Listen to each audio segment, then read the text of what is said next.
നിങ്ങൾ ഒന്നിച്ചില്ലെങ്കിൽ ആ കുഞ്ഞിനും അമ്മയ്ക്കും അപകടമാണ്.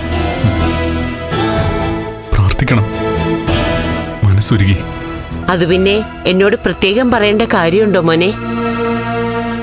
മോൻ പൊയ്ക്കോ.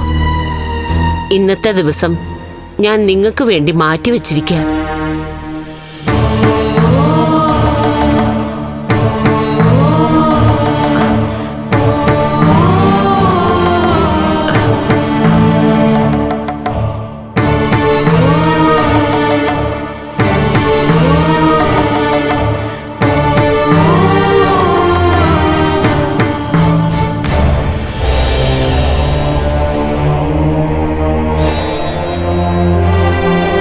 ഒന്നും രണ്ടും ദിവസം കൊണ്ട് അവസാനിക്കുന്നതല്ല നിങ്ങളുടെ ദാമ്പത്യം.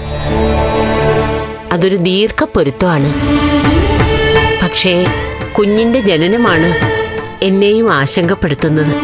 കുഞ്ഞില്ലെങ്കിൽ പിന്നെ മഹിയില്ലല്ലോ.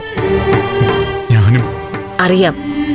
അതറിഞ്ഞുകൊണ്ടാണ് ഞാൻ ഇന്ന് ധ്യാനത്തോടെ ഇവിടെ ഇരിക്കാൻ പോകുന്നത്. മോൻ ചെല്ല്. ആ മോള് കണ്ണു തുറക്കുമ്പോഴൊക്കെ മോൻ അടുത്തു വേണം. ശരിയമ്മേ.